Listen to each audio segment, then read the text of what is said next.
Bugün 19 aprel 2026-cı ildə Güvən Nəşriyyatının keçirdiyi kurslara qəbul imtahanında 10-cu sinif 1-ci və 2-ci qrupların riyaziyyat suallarının izahına baxacaq. İlk öncə kanalımıza bəyənib abunə olmağı unutmayın. Keçək 21-ci sualın izahına. Deyir, biri digərinin 60% olan iki natural ədədin ortaq olmayan sadə qrupların hasilini tapın deyir. Demək onda bir ədədimiz A olsun, digəri də B olsun. A ədədimiz bərabərdir B-nin 60%-ına.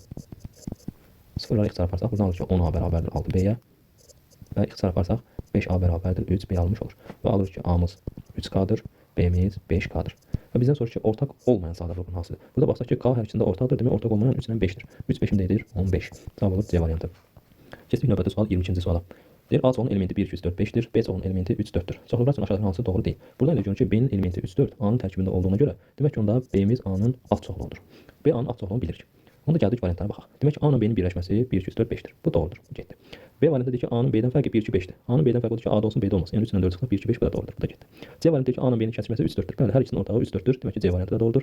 D variantında deyir ki, B-nin A-dan fərqi 3, 4-dür. Şahidlər, burada fikir versək, biz B-nin A-dan fərqi nə deməkdir? Yəni B-nin A-dan fərqi odur ki, yalnız B-də olsun, A-da olmasın. B-nin 3, 4 elementi A-nın tərkibində olduğuna görə B-də elə bir elementi yoxdur ki, yəni A-da olmasın. Ona görə D variantımız yanlışdır. Yəni cavabımız D variantıdır.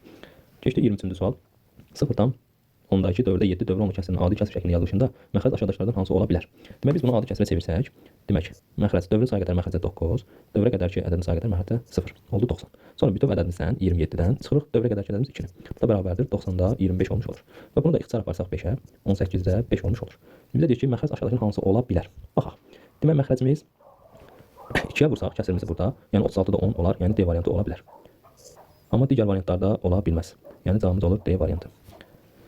Növbəti sual 24-cü sual. 30% 42-yə bərabər olan ədədin 75%-ni tapın deyir. 30% 42-dirsə, onda 42-ni 100-ə vurub 30-a bölək. Əmrədə tapmaq üçün. Buradan sıfırlar getdi, 3-dən də 42 isə burada 14, oldu 140. Bizə deyir ki, bərabər olan ədədin 75%-ni tapın. Yəni 140-ın 75%-ni soruşur. 75-ə vurub 100-ə bölək. Bunlar 25-ə ixtisar getsə burada 4, burada 3. 140-ı da 4-ə bölsək, demək 14-də 4 3 dəfə, burada 5. 35-i də 3-ə vursam 105 olmuş olur. Yəni cavabımız oldu D variantı. Növbəti sualımız 25-ci sual. 25-ci sual şagirdlər. Belə bir düsturumuz da var ki, bura alfa, bura bir beta desək, burada bir x buzağı desək, alfa ilə betanın cəmindən 180 çıxanda bizə verməlidir x-ə. Və yaxud da biz buradan paralel bir xətt çəksək, onda bura 5x-sə, buradakı buzaq ilə bu 5x-in cəmi 180 olmalıdır. Onda bura olur 180 çıxılsın 5x. Eyni qaydada CD-miz də bura paralel olduğuna görə burada olur 180 çıxılsın 7x. İndi bunların üçü də 180-i verdiyinə görə, onda 180 çıxılsın 5x, üstə gəl 3x, üstə gəl 180 çıxılsın 7x bərabərdir 180 almış olur. Və buradan 180-lər getdi. Sadələşdirsək 180 bu elədir. Mənfi 2x çıx 7x oldu, mənfi 9x bərabərdir 0-a. 9x bərabərdir 180-ə, x də bərabərdir 20 almış olur. Yəni x-imiz oldu 20 B variantı. Növbəti sualımız 26-cı sual. Sinifdəki 9 şagirdin yaşlarının ədəd ortası 15-ə bərabərdir. Sinifdəki müəllimin 35 yaşı olarsa, müəllim və şagirdlə birlikdə yaşlarının ədəd ortasını tapın. Əvvəlcə şagirdlər 9 şagirdin yaşlarının cəminə biz x desək, x-i onların sayına bölsək, yəni 9-a bölsək, bu bizə verib 15-i. Onda buradan x-i tapsam, 9 vur 15, yəni 135 olmuş olur.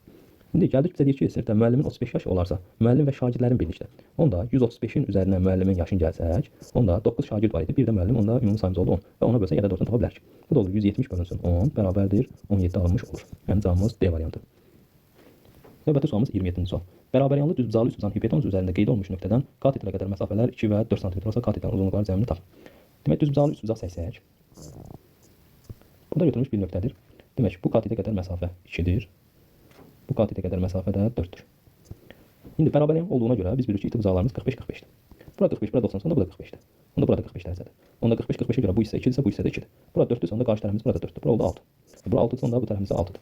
6 ilə 6-nın cəmi bizə verir 12. Cavab oldu C variantı. Növbəti sual 28-ci sual. Deyir, x ilə y-in cəmi 8-dir. Hasili isə 3 olarsa deyir, x kvadratı y üstə gəl x y kvadrat ifadəsinin qiymətini hesablayın. Biz burada hər ikisindən ortaq olaraq x y çıxarsaq, yerdə qalır x plus y. Bu da bərabərdir. 3 vurulsun 8, 24 olmuş olur. Cavab oldu C variantı. Növbəti sual 29-cu sual. Deyir, AB vətəri çevrəni 2 qövsə ayırır. Bu qövsələrin ikisi 108 dərəcə olarsa, AB vətəri ilə A nöqtəsindən keçən toxunan arasındakı kol bucağı tapın. İlk öncə çevrəmizi çəkək. Demək, bu bizim AB vətərimiz olsun. Və qövsə ayrılığı bura 108 dərəcədir.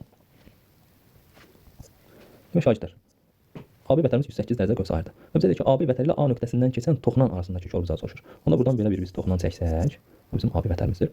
Bura daxili bucaqdır, yəni 108-in yarısı olur 54 dərəcə. Və bizə bilir ki, buradan bura qədər 180 olduğuna görə, onda 54 180-dən çıxsam 126 dərəcə olmuş olur. Yəni cavabımız oldu B variantı. Keçdik növbəti sual 30-cu sual. İfadənin qiymətini hesablayın deyir. Buradakı kökə baxsaq, 81-dən 9 çıxır. Onda olur kök altında 12 vurulsun kök altı 3-cü dərəcədən 18 üzrə gəlsin 9. Bu da bərabərdir. Kök altında 10 üzr istəyirəm. Kök altında 12 vurulsun 3-cü dərəcədən 27. bərabərdir. Kök altında 12 vurulsun. 27 üçün üzərindən 3 çıxır. Bu da bərabərdir. Kök altında 36. Bu da bizə verir 6. Yəni cavabımız oldu A variantı. Keçdik növbəti sual 31-ci sual. Kvadrat tənliyin deyir, kökləri cəmi 2 olsa köklərinin kvadratları cəmi tapın. Bunda kvadrat tənliyin hər birini k-ya bölsən, olacaq x-in kvadratı çıxılsın 8 böl k x çıxılsın 4 bölünsün k bərabərdir 0. Kökləri cəmi bilir ki, v-yə görə x1 üstə gəlinsin x2 bərabərdir. Buradakı x-in hamısının əks işarəsi 8 bölünsün k-ya. Bunu da bizə verib 2. Buradan da çarpaz vursam 2k bərabərdir 8-ə, k bərabərdir 4 almış olur. K4 isə yerinə yazsaq, olacaq kvadrat tənliyimiz x kvadrat çıxılsın 2x çıxılsın 1 bərabərdir 0. Bizdən soruşur, köklərinin kvadratları cəmini tapın. Yəni x1-in kvadratı üstə gəl x2-nin kvadratını soruşur. Bu da bərabərdir. Müxtəsər kimi yazsaq, x1 üstə gəl x2-nin mötərizə kvadratı çıxılsın 2x1 x2 şəklində yazarıq.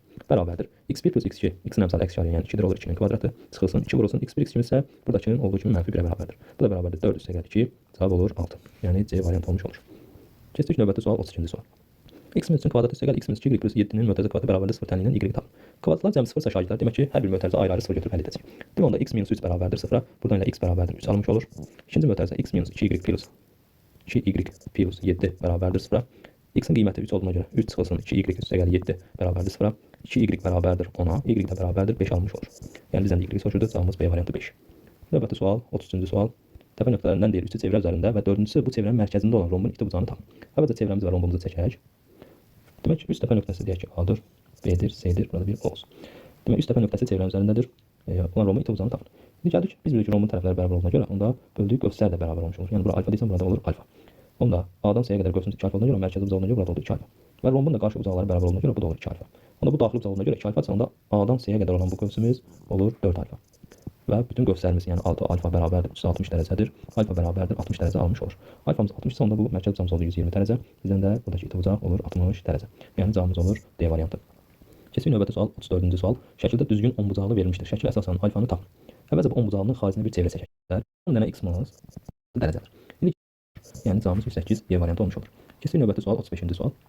Mənfi 2 9 5 kvadratın sahəsi tərəfləri 9 və 4 olan düz bucağın sahəsinə bərabər var. 14. Keçdik növbəti sual 36-cı sual. Kvadratın sahəsi tərəfləri 9 və 4 olan düz bucağın sahəsinə bərabər varsa kvadratın tərəfini tapın. Kvadratın sahə düzü bölgüsü A kvadratıdır. B variantı 6 olmuş olur. Keçdik növbəti sual 37-ci sual. Nöqtə 1 olur. Həmin bu düsturdan istifadə etsək də 48-dir. Vurulsun. 48 plus 1 böl 2 məxrəcimizdə 49 var idi. Bərabərdir. 2 ilə 24. Yəni C variantı olmuş olur. Keçdik növbəti sual 38-ci suala. 38-ci sualda bizə deyir ki, fx bərabərdir x kvadrat çıx 4x üstə gəl 100 parabolasının təpə nöqtəsinin apsisini tapın. Yəni x0 soruşur bizə. x0-ın düsturu mənfi b bölsə, bc 10 eləyir 2. Yəni cavabımız oldu C variantı. Keçək 39-cu sual. ABC trapeziyasında m-in paraleldir 15-in cavabımız oldu C variantı. Keçdik növbəti sualımız 40-cı suala. Trigonometri funksiyaları sualdır, qiymət cədvəldir. Sinus 30-da biz bilirik ki, qiymətimiz 2-də 1-dir. Üstə gəl tan 140. Bu da sonuncu sualımız 40-cı sual idi.